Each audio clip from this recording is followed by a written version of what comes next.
قوة إلا بالله العلي العظيم.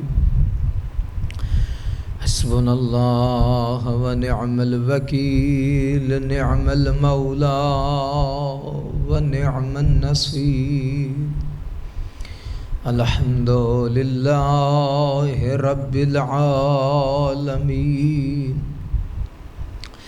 بارئ الخلائق أجمعين، باعث الأنبياء والمرسلين، خلق الخلائق بقدرته ونشر الرياح برحمته. الصلاة والسلام على سيدنا ومولانا العبد المؤيد والرسول المسدد المصطفى الأمجد المحمود الأحمد، حبيب إله العالمين أبي القاسم محمد وأهل بيته الطيبين الطاهرين المعصومين الذين ذهب الله عنهم الرجس أهل البيت ويطهركم تطهيرا.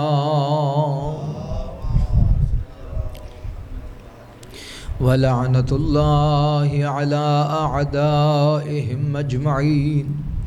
أما بعد، فقد قال علي بن الحسين عليه السلام: الناس في زماننا على ستة: أسد وذئب وثلب وكلب وخنزير وشاذ. صلوات بر محمد وآل محمد. اذان آج ماہ محرم کی چھٹی مجلس واقعاً جس طرح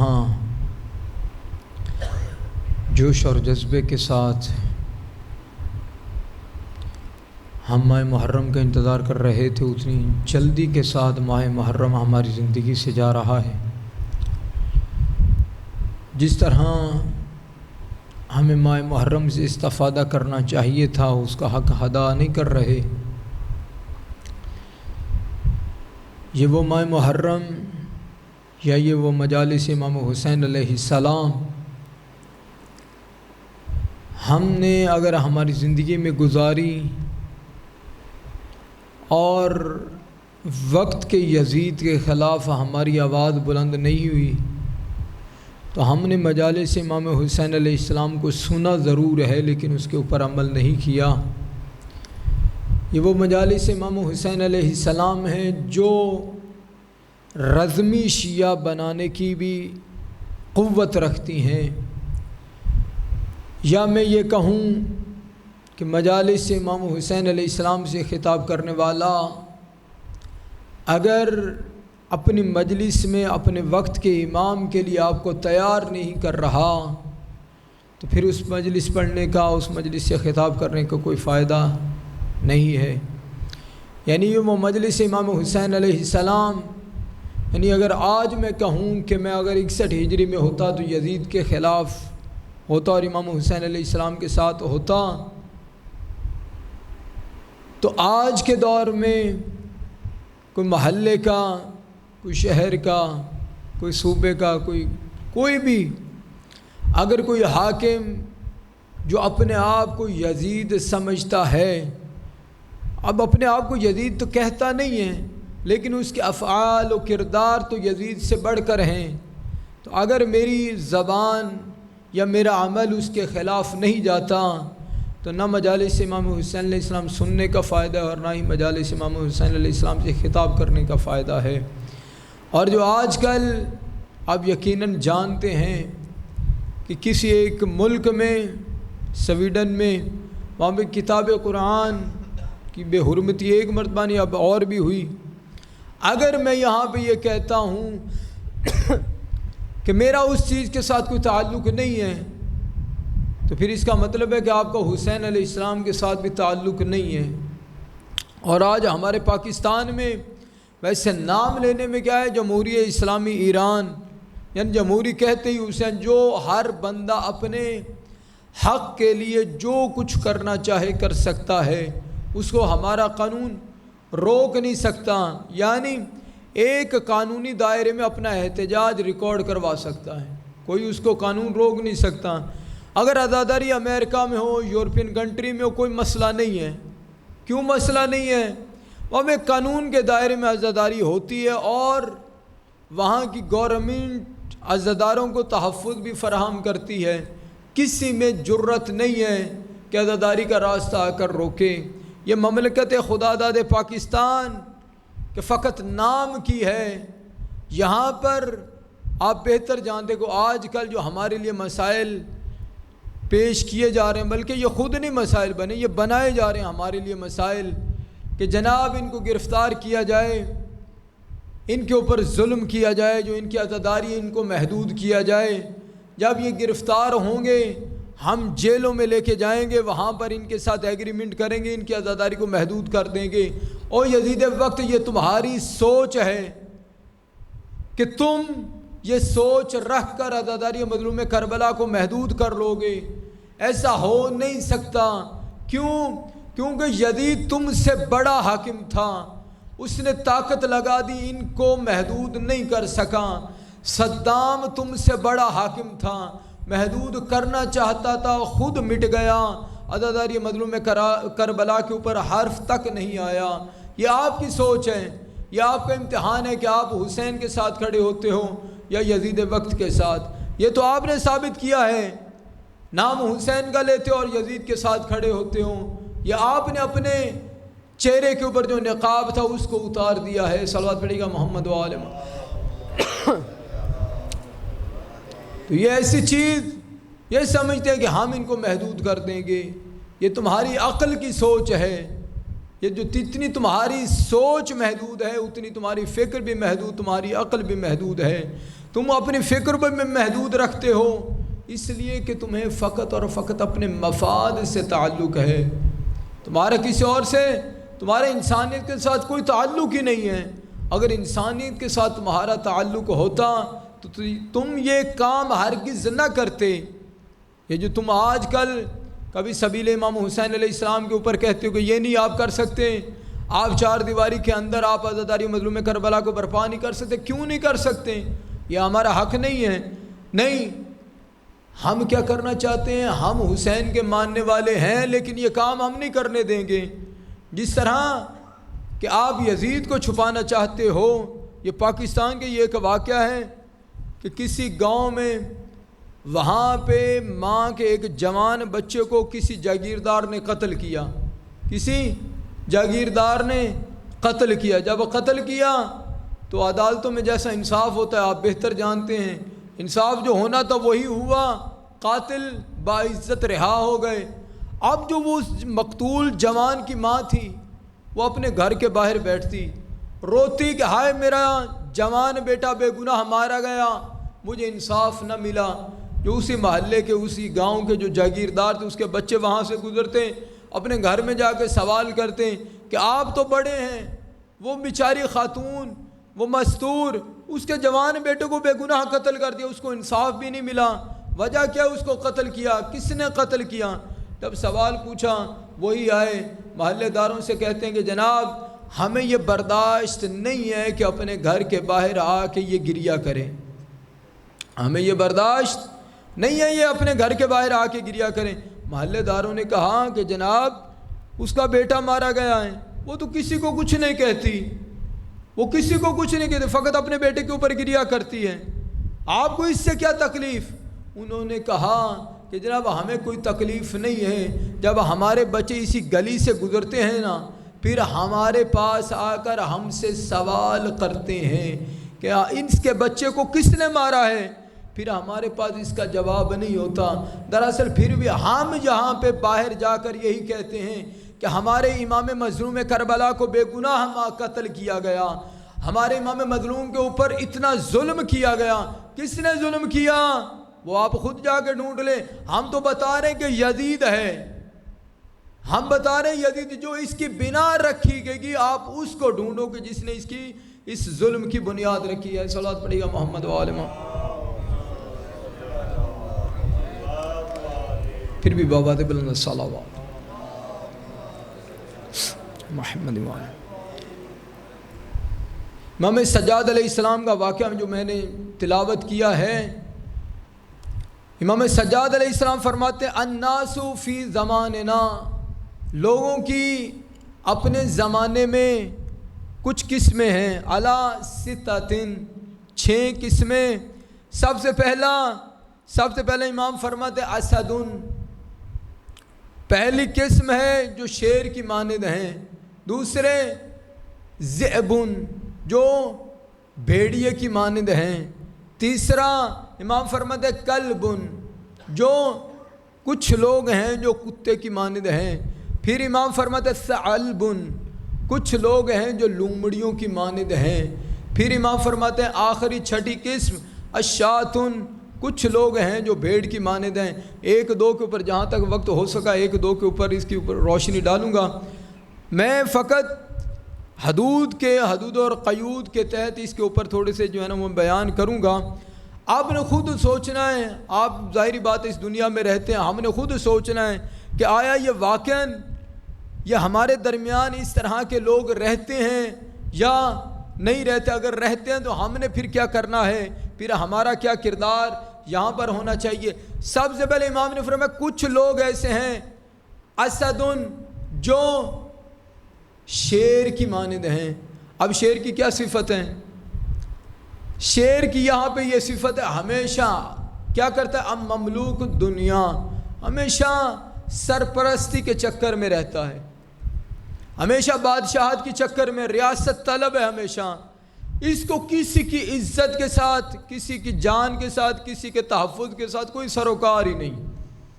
کہ یہ ہمیشہ یہ چاہتا ہے کہ میں حکومت کروں، کہ میں جہاں پہ بھی رہوں حکم صادر کروں اور اس کو حکم کی تعمیل ہو جائے. اب یہاں پر یہ چیز نہیں کہ ایک حکومت اس کو ملے، یہ حکومت اس کو ملے تو یہ شیر کی مانند ہے.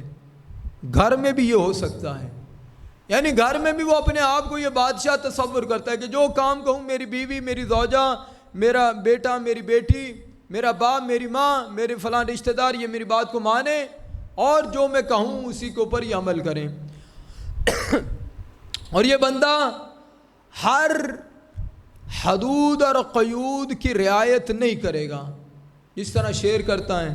اس کے سامنے جو کچھ آ جائے وہ چیر پھاڑ کر دیتا ہے. اب یہاں پر انسان بھی اسی طرح اپنی حکومت کی خاطر، حکومت کو حاصل کرنے کی خاطر، حکومت کو بچانے کی خاطر، دشمن تو دور کی بات ہے اپنے گھر کا بھی صفایا کر دیتا ہے انسان. یہ ہمارے معاشرے کے سامنے ہے. اب کئی ایسے انسان ہوتے ظلم اور ستم کرتے ہیں کہ مجھے یہ چیز مل جائے میں حکومت کر سکوں، مجھے یہ مال مل جائے میں حکومت کر سکوں، مجھے یہ لوگ مل جائے میں حکومت کر سکوں، مجھے یہ طاقت مل جائے میں حکومت کر سکوں. یہ ظلم کس بنیاد پہ کرتا ہے؟ کوئی شوق نہیں ہے، کوئی شوق نہیں ہوتا انسان کو یہ میں ظلم کروں. صلوات پڑھے گا محمد و آل محمد. اب جب یہ ہوتا ہے اور انسان بھی کچھ ایسے ہیں اپنی حکومت کو بچانے اور اپنی حکومت کو بنانے کی خاطر اتنا ظلم کرتے ہیں، تاریخ میں ثبت ہو جاتا ہے کہ اتنا بڑا ظالم اور جابر حکمران تھا، اس سے بڑا کوئی کمینہ حکمران نہیں تھا. انسان لعنت کا توق اپنی گردن میں تو لے لیتا ہے لیکن وہ عدالت والا ہاتھ آگے نہیں بڑھاتا. کیوں؟ اس کو پتہ ہے جب تک میں ظلم نہیں کروں گا میری حکومت دوام نہیں لا سکے گی. یعنی پرانے یزیدوں کی تو دور کی بات ہے، یہ صدام، یہ آج کا یزید تھا، اس نے کتنا ظلم کیا آل محمد اور ان کے ماننے والوں کے اوپر. یعنی حرمائے مقدسہ کو انہوں نے مسمار کر دیا، اس نے کتنے مومنین کو شہید کروایا. کیوں؟ اس لیے کہ یہ میری حکومت بچ سکے. اس نے ایسی چالیں چلی، باپ بیٹے کا دشمن، بیٹا باپ کا دشمن، گھر میں ایک دوسرے کے اوپر اطمینان نہیں ہے. اب کہیں یہ جاسوس کہیں صدام کا جاسوس تو نہیں ہے، اب اس نے اس طرح کا کام کیا۔ اب ہر انسان یہ صفت رکھتا ہے۔ اب کوئی ایسے انسان ہوتے ہیں کہ اس صفت کے اوپر قابض ہو جاتے ہیں، یعنی اس خواہش کے اوپر اس خواہش کو لگام ڈال لیتے ہیں۔ کئی ایسے ہوتے ہیں کہ اس خواہش کو چھوڑ دیتے ہیں، جس طرح آزاد گھوڑا ہوتا ہے، جس طرح اس کا جس طرف منہ چاہے اسی طرف چل پڑے، اور انسان کو دنیا کے امکانات میں غرق کر دے۔ صلوات پڑھیے گا محمد و آل۔ دوسری صفت الذئبن، دوسرا ہے بھیڑیا صفت۔ اب جب جو بھیڑیا صفت ہوتا ہے، بھیڑیے میں کچھ ایسی صفات ہوتے ہیں جو انسان میں بھی پائی جاتی ہیں۔ یہ بھیڑیا کیا کرتا ہے؟ سب سے پہلی جو حیوانوں کے اوپر جو تحقیق کرتے ہیں وہ کہتے ہیں کہ جناب حیوان جو بھیڑیا ہوتا ہے نا، اس کو بھوک ہوتی ہے نا 1 کلو 2 کلو 5 کلو آخر 10 کلو گوشت کھا جائے گا۔ اس کے سامنے کوئی 200 ریوڑ کی یعنی بھیڑوں کا ریوڑ ہو، یہ 200 کی 200 کو خفا کر دے گا، 200 کی 200 کو موت کے گھاٹ اتار دے گا۔ بھئی اس سے پوچھا جائے کہ جناب بھیڑیا صاحب آپ کی بھوک کتنی تھی؟ 20 کلو آخرکار آپ کھا لیتے ہیں، آپ نے 200 بھیڑوں کا خون بہا دیا ہے، 200 بھیڑوں کو قتل کر دیا، وجہ کیا ہے؟ اس نے کہا میری نظر میں جو بھوک ہے وہ ختم ہونے والی نہیں۔ اب بھیڑیا کیا کہتا ہے کہ یہ میری جو نظر میں بھوک ہے، جب تک میں سامنے جتنا مال ہو اس کو ختم نہ کر لوں میری بھوک ختم ہی نہیں ہوتی۔ ہر انسان، اب یہاں پہ کئی ایسے ہیں، انسان کی مشکل مثال کے طور پر 1 لاکھ کے عوض اس کی مشکل حل ہو سکتی ہے۔ ایک بندے نے کہا کہ جناب مجھے ضرورت ہے، مجھے 1 لاکھ روپیہ چاہیے، اب 1 لاکھ مل گیا آسانی کے ساتھ۔ اب کیا جب 1 لاکھ ملا، اے کاش اگر میں 2 لاکھ مانگ لیتا تو مجھے تو 2 لاکھ مل جانا تھا۔ انسان کی ضرورت ہوتی ہے تھوڑی۔ انسان کے پاس ابھی میرے پاس اگر موٹر سائیکل ہے، میں کہوں گا کہ اگر اللہ کرے کہ مجھے یہ گاڑی مل جائے، اچھا گاڑی مل گئی، اللہ کرے کہ مجھے 1 کنال کا گھر مل جائے، الہی امین، اگر اللہ کرے کہ مجھے یہ گھر مل جائے، اچھا گھر مل گیا، یہ بھی چھوٹا ہے، یہ میری ضرورت کے مطابق نہیں ہے، مجھے 2 کنال، یعنی انسان کی ضرورت بڑھتی جائے گی، انسان اسی طرح توغدور اسی طرح کوشش کرتا جائے گا۔ کوشش کرنا وہ کیا کہتے ہیں ناجائز نہیں ہے، کوشش کرنی چاہیے، لیکن اس صفت کو اپنے اوپر غالب نہیں آنا چاہیے۔ یعنی مال کمانا ہے، یہ نہیں ہے کہ مال کو ہی اپنا انسان سب کچھ سمجھ بیٹھیں، یعنی مال کمائیں یہاں پہ، یعنی جو وہی بھیڑیے کی صفت کہ وہ 1 بھیڑ کی اگر اس کو طلب تھی 200 کا اس نے سر لے لیا۔ ہر انسان یہاں پر کیا کرتا ہے پھر جب بھیڑیا، دوسری صفت جب بھیڑیے میں پائی جاتی ہے کہ یہاں پہ یہ کہتے ہیں کہ جو بھیڑیا ہوتا ہے جب رات کی تاریکی کے اوپر یہ ایک محفل جب کرتے ہیں کہ 8 10 یا 15 20 جو بیٹھتے ہیں، وہ کیا کرتے ہیں، وہ اس طرح بیٹھتے ہیں، اس طرح کہ ایک بھیڑیا بھی اگر 1 آنکھ بھی اس کی لگ جائے تو دوسرے بھیڑیے اس کا شکار کر لیتے ہیں۔ ہم اپنے انسانوں میں اگر غور کریں کہ کیا مطلب، اگر ایک بھیڑیا تھوڑا سا ان سے غافل ہوا نہیں، دوسرے بھیڑیے اس کو چیر پھاڑ دیں گے۔ کیوں؟ وجہ کیا ہے؟ اس نے کہا اس کی سزا یہ ہے کہ یہ غافل کیوں ہوا، اس کی سزا یہ ہے کہ یہ غافل کیوں ہوا۔ اب یہ امام نے تعبیر بتائی ہے کہ یہ بھیڑیے کی صفت کے بھی انسان ہوتے ہیں۔ اب کیا مطلب، یہ ہماری دنیا یا ہمارا معاشرہ بتا رہا ہے، اگر انسان دوسرے انسان سے اگر تھوڑا سا غافل ہو جائے، یہ دنیا اس کا ایسا حشر کرے گی، یہ یاد رکھے گا۔ کیا مطلب، ہم کہتے ہیں کہ فلاں میں اتنا عیب، فلاں اتنا گنہگار، فلاں تو شرابی، فلاں تو نماز کے قریب ہی نہیں جاتا، فلاں کو تو میں نے کوئی نیکی کا کام کرتے ہوئے دیکھا نہیں۔ اچھا آپ کو کس نے کہا ہے دیکھا نہیں؟ شاید وہ اللہ جانتا ہو کہ وہ اس نے کام کیا ہے، وہ تو اللہ کی بارگاہ میں اللہ جانتے ہو اس کے عمل کو، آپ کون ہوتے ہو؟ یہاں پر یہ کہ دنیا سے غافل نہ ہو، دنیا کی خبر رکھو کہ یہ تو تمہارے ارد گرد ہو رہا ہے، یہ کیا ہو رہا ہے۔ جب آپ انسان یعنی کسی ایک تاجر کے پاس اگر جائیں، یعنی بھیڑیے کی صفت یہ تجار میں زیادہ پائی جاتی ہے۔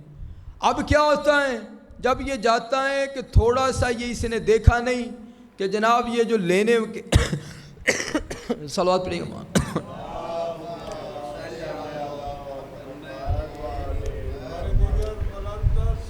اللہم صلی اللہ.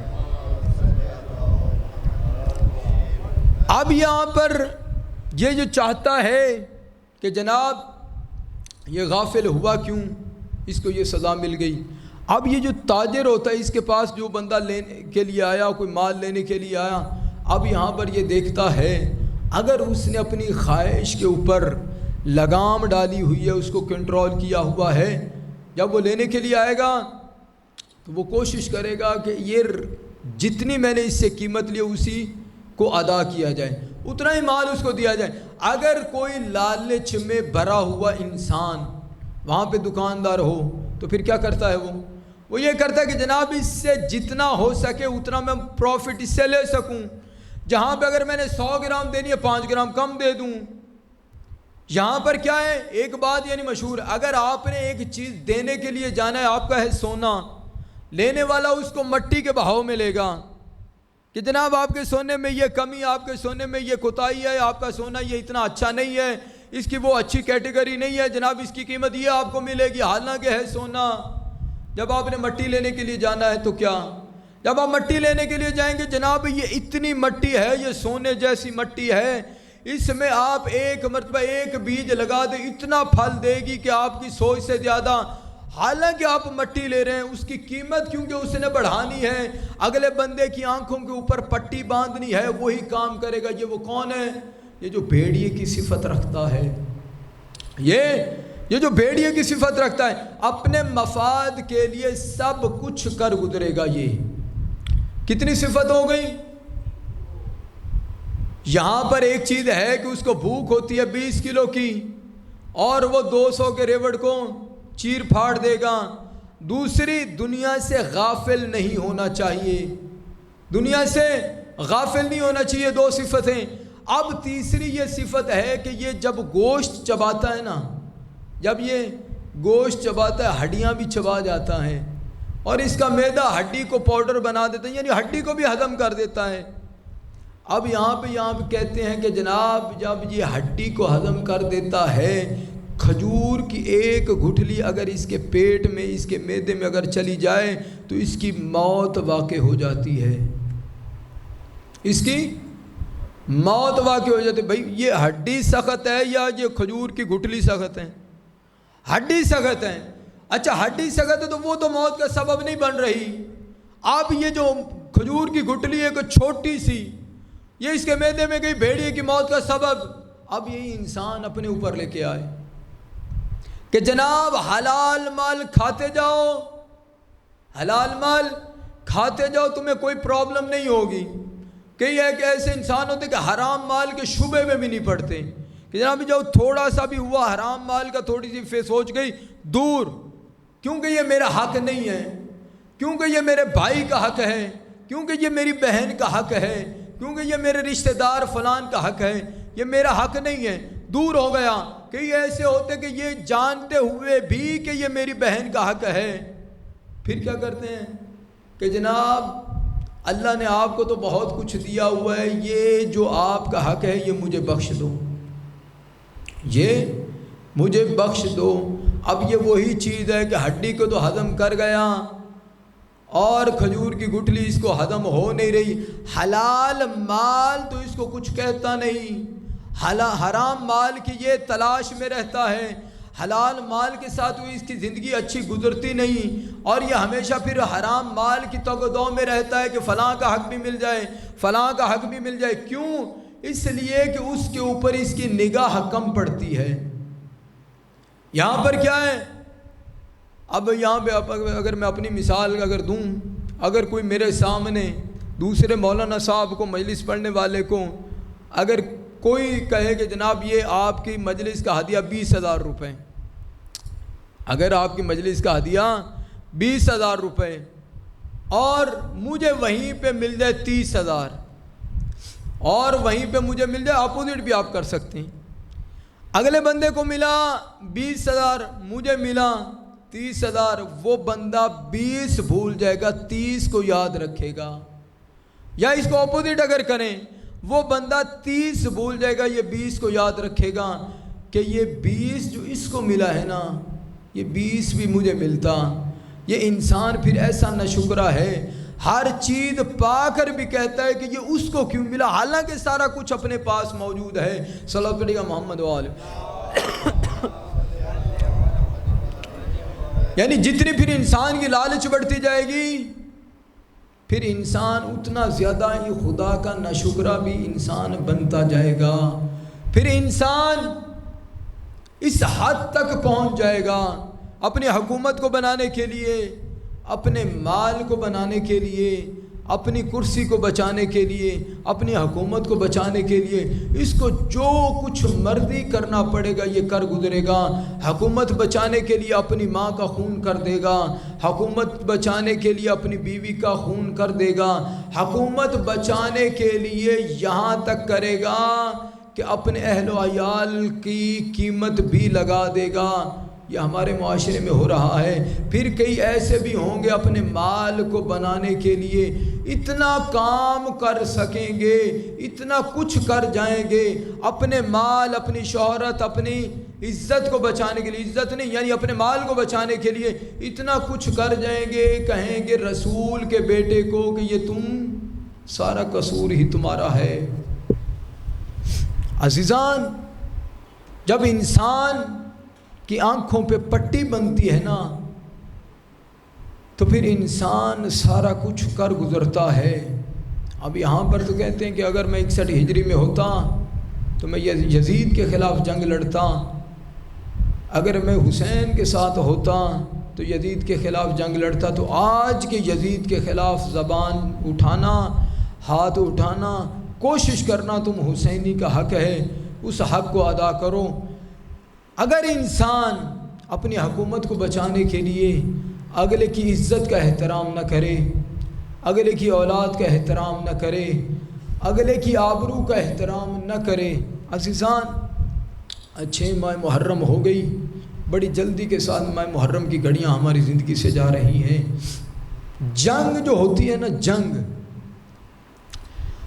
اس جنگ میں شامل ہونے کے لیے فوجیوں کی کچھ شرائط ہیں کہ آپ نے فوجی اگر بھرتی ہونا ہے تو اس کی یہ شرائط ہیں. آپ کا اتنا قد ہونا چاہیے, آپ کی اتنی چھاتی ہونی چاہیے, آپ میں اتنی طاقت ہونی چاہیے. عزیزان, جو کربلا میں جو جنگ ہوئی ہے نا وہاں پہ قید و قیود شرائط ہی ختم ہو گئیں. آج ایک اس فوجی کا ذکر کرنا ہے. یہ وہ فوجی ہے کہ جس کا سن تو ہے 6 ماہ کا. اس فوجی کا اتنا سن ہے, اتنی عمر ہے, اتنا چھوٹا بچہ ہے کہ اپنی ماں کو ماں بھی نہیں بلا سکتا. بس عزیزان, شب عاشور جب امام حسین علیہ السلام رباب کے خیمے کے باہر تھے نا تو رباب نے اپنے بچے کو گود میں لیا ہوا تھا اور یہی کہہ رہی تھی دوسری ماؤں کے پاس ہیں جوان بچے, اے علی اصغر تیرے علاوہ میرا کوئی اور جوان بچہ نہیں ہے, لیکن تو ہے 6 ماہ کا. لیکن ایسا کرنا اے میرا بیٹا میں تیری دادی زہرا کے سامنے شرمندہ نہ ہوں. اے علی اصغر بیٹا اپنی قربانی کو ضرور پیش کرنا. میں کہوں گا اے بی بی رباب آپ کے بیٹے کی قسمت ہی اتنی کمال ہے, اگر آپ کا بیٹا کربلا میں نہ ہوتا تو ہمیں پتہ ہی نہ چلتا حسین کے اوپر ظلم ہوا ہے یا امام حسین علیہ السلام سے کے ساتھ کون سی زیادتی ہوئی. اگر علی اصغر نہ ہوتے تو دنیا والوں کو پتہ ہی نہ چلتا کہ کربلا میں ہوا کیا ہے. جب علی اصغر سے یہ ماں کہہ رہی تھی نا علی اصغر صبح اپنے آپ کو قربان کر دینا, پھر آ گیا روز عاشور, العطش العطش کی صدائیں تھیں. یہاں پہ کہتے ہیں بی بی سکینہ نے جب اپنے بھیا کو دیکھا نا لب ہلتے ہیں آواز کچھ نہیں آتی, لب ہلتے ہیں آواز کچھ نہیں آتی. آپ بھی صاحب اولاد بیٹھے ہیں نا, چھوٹی چھوٹی اولاد ہے, جب بچہ کوئی چیز مانگے اور سمجھ نہ آئے ماں پھر اشارے کر کر کے کہتی ہے بیٹا یہ چاہیے, بیٹا یہ چاہیے۔ یہاں پہ بی بی سکینہ کہتی اب آواز آ نہیں رہی، لیکن ہاں میرا یہی دل کہتا ہے کیونکہ یہ خشک ہونٹ ہیں، یہ حتماً پانی مانگ رہے ہیں۔ اب بی بی سکینہ نے اپنے بابا سے کہا بابا بھیا بڑا پیاسا ہے، ارے بابا ہو سکے تو میرے بھیا کے لیے ایک گھونٹ پانی کا لا کے دے دیجئے۔ اب امام نے فرمایا اپنے بھیا کو میرے ہاتھوں پہ دو، اپنے بھیا کو میرے ہاتھوں پہ دو۔ امام حسین علیہ السلام نے علی اصغر کو تیار کیا۔ چھوٹی چھوٹی اولاد والوں، اپنی اولاد کو اللہ نہ کرے کچھ ہو، جب کوئی اپنے چھوٹے بچے کو ڈاکٹر کے پاس لے کے جائے نا، کوئی اگر مریض ہو، ڈاکٹر نے کہا انجیکشن لگانا ہے، اللہ جانے آپ نے یہ امتحان کیا یا نہیں کیا، میرے ساتھ ہوا۔ اپنے بچے کو جب لے کے گیا نا ڈاکٹر کے پاس، ڈاکٹر نے کہا انجیکشن لگے گا، ڈاکٹر نے کہا آپ پکڑ لیں۔ جب میں نے پکڑا، انجیکشن ابھی لگنے والا تھا، میری آنکھیں پھر گئی، میں برداشت نہیں کر سکا، حالانکہ انجیکشن لگنا تھا۔ امام حسین علیہ السلام جب علی اصغر کو لے گئے نا، امام نے فرمایا او فوج اشقیاء، اگر تمہاری نظر میں مجرم ہوں تو میں ہوں، یہ تو 6 ماہ کا لال ہے، اس کا تو آپ کے لیے کوئی قصور نہیں ہے نا، ایک گھونٹ پانی کا دے دو۔ فوج اشقیاء سے آواز آئی پانی اپنے لیے مانگتے ہو، نام علی اصغر کا لیتے ہو۔ اب یہاں پہ امام نے اجازت دی، علی اصغر نے لبوں کو متحرک کیا، العطش العطش کی صدا بلند ہوئی، ایک مرتبہ فوج اشقیاء میں کوہرام مچا۔ کسی نے کہا کمینو پانی مانگ رہے ہیں، پانی دے دو۔ عمر ابن سعد کہتا ہے حرملہ تیر چلا اقتل کلام الحسین، حسین کے کلام کو قتل کرو، ذبح کرو، کہیں ایسا نہ ہو ہماری فوج میں بغاوت ہو جائے۔ بس یہ کہنا تو حرملہ نے تیر چلایا۔ کون سا تیر تھا؟ یہ وہ تیر تھا کہ عرب کے فوجی یہ وہی تیر گھوڑوں کو شکار کرنے کے لیے مارتے تھے۔ اس کمینے نے تیر اٹھایا، ادھر سے رباب نے کہا کہ تو وہ تیر چلا رہا ہے جو گھوڑوں کو نشانہ بناتے ہیں، میرا اصغر بھی دیکھ، اپنا تیر بھی دیکھ۔ یہاں پہ تیر ایسا تیر چلا، ارے یہاں پہ تاریخ کہتی ہے تیر کا لگنا تھا علی اصغر کو، ارے حسین کے ہاتھوں پہ علی اصغر تھے نا، تاریخ کہتی ہے اگر حسین کے ہاتھوں پہ علی اصغر نہ ہوتے، جدھر جدھر تیر جاتا وہیں علی اصغر جاتے۔ اب علی اصغر شہید ہوئے، امام حسین علیہ السلام نے اپنے ہاتھوں کے ساتھ قبر کو کھودا، علی اصغر سپرد خاک کیا، علی اصغر سپرد خاک ہو گئے۔ اللہ کرتا علی اصغر اسی خاک میں رہ جاتے، لیکن ہائے جب روز عاشور جنگ ختم ہوئی، ارے فوج اشقیاء میں حرملہ نے کہا میرا وہ اللہ جانے جس کو میں نے قتل کیا تھا وہ کہاں ہے؟ اللہ جانے پھر نیزہ سوار گھوڑوں پہ سوار ہوئے، نیزے لگ رہے تھے کربلا کی زمین کے اوپر، ادھر رباب دیکھ رہی تھی، اپنے دل کے اوپر ہاتھ رکھا ہوا تھا، نیزے لگ رہے تھے کربلا کی زمین کے اوپر، نیزہ لگتا باہر آتا، ادھر رباب کی چیخ بلند ہوتی، پھر ایک نیزہ ایسا لگا، ساتھ میں علی اصغر باہر آیا۔ یہاں پہ تاریخ کہتی ہے قتل کرنے والے نے علی اصغر کو پکڑا، اپنے گونڈے اپنے زانوں پہ رکھ کے نا، علی اصغر کو اپنے زانوں کے اوپر رکھ کر اس کمینے نے تلوار کے ساتھ علی اصغر کو ذبح کیا۔ پھر ایسا ذبح کیا علی اصغر ایک مرتبہ نہیں، ایک مرتبہ تیر کے ساتھ ذبح، دوسری مرتبہ نیزے کے ساتھ ذبح، ارے تیسری مرتبہ تلوار کے ساتھ ذبح۔ پھر بی بی رباب کہتی ہوگی اے علی اصغر، ارے تمہارے جیسے بچوں کی یہ قسمت ہوتی ہے۔ اللہ لعنت اللہ علی القوم الظالمین وسيعلم الذين ظلموا أيهم منقلب ينقلبون۔ میرا اللہ محمد و اہل بیت محمد کی عزت کا واسطہ، میرا اللہ ہماری اس قلیل سی باتوں تو اپنی بارگاہ میں قبول فرما۔